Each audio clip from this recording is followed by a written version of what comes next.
And we would really love to hear if that's the behavior, or behavior perhaps the wrong word, but if that's what you're observing in your schools, in your backyards, tell us. You can, of course, send questions, but you can send comments to that email inbox or to those hashtags. Tell us, are you in a drought right now? Are you observing some of these things? Because it is fascinating.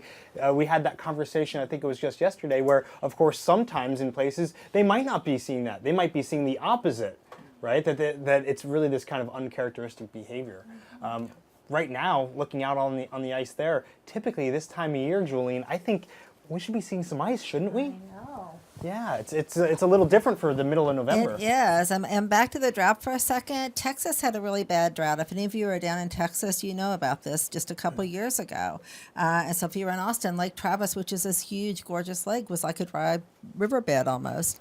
And now it's filled back up again, but it's moved to Tennessee, unfortunately. So now we have the drought.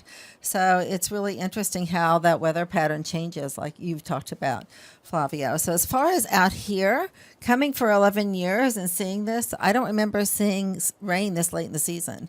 So right now we should see ice, and the ice should be forming, just like Leah said, and be ready to go with Thea, Thea said, and be ready to go out. The bears should be ready to go out on the Hudson Bay and start hunting, because they like to lie by the holes, the sea holes where the seals come up and breathe, and they lie there and just get ready to pounce. And when they come out of the water, they pounce and grab that seal.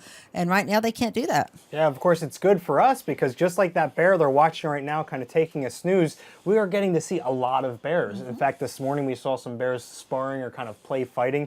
And although it's really good for us, it's not so good for the bears, right? The ice continues to form later and later each year. Now, the good news is it looks like, according to the weather forecast, give it a couple days and the temperatures are going to drop, and we really do hope the ice will come in and will start freezing over. So let's go back to some more questions around that. Speaking of ice, really good question here. I love questions about adaptations. So can we discuss the adaptations of polar bears or their inherited versus behavioral characteristics? Let's stick with the adaptations question more towards the ecosystems if we can.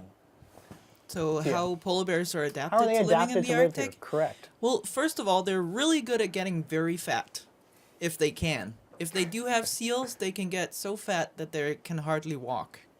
Unfortunately, we don't really see that anymore, or very few very, very fat bears, but they can. And if you're up here and it's winter time, it's dark and it's very, very cold, you need that fat to stay warm, to stay alive. Also, they are actually quite good swimmers. So if they're out on the sea ice, but it's kind of broken up, so you have these large ice floes, they're really good at swimming in between them. They kind of just drag their hind legs and use them as the rudder, and then they do the doggy paddle, like I'm sure many of you have done when you've been out swimming. What else? Oh, they're amazing in so many different ways. Their whole skull is just perfect for eating seals. Even the shape of the skull, their teeth is optimized for it, are optimized for it. Their feet are amazing.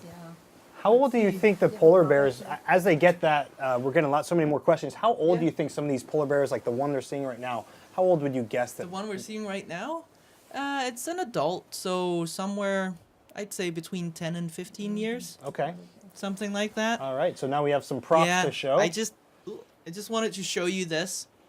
Can we see it?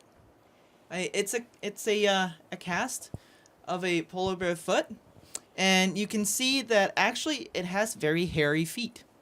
And also on its foot pads, it has these tiny papillae.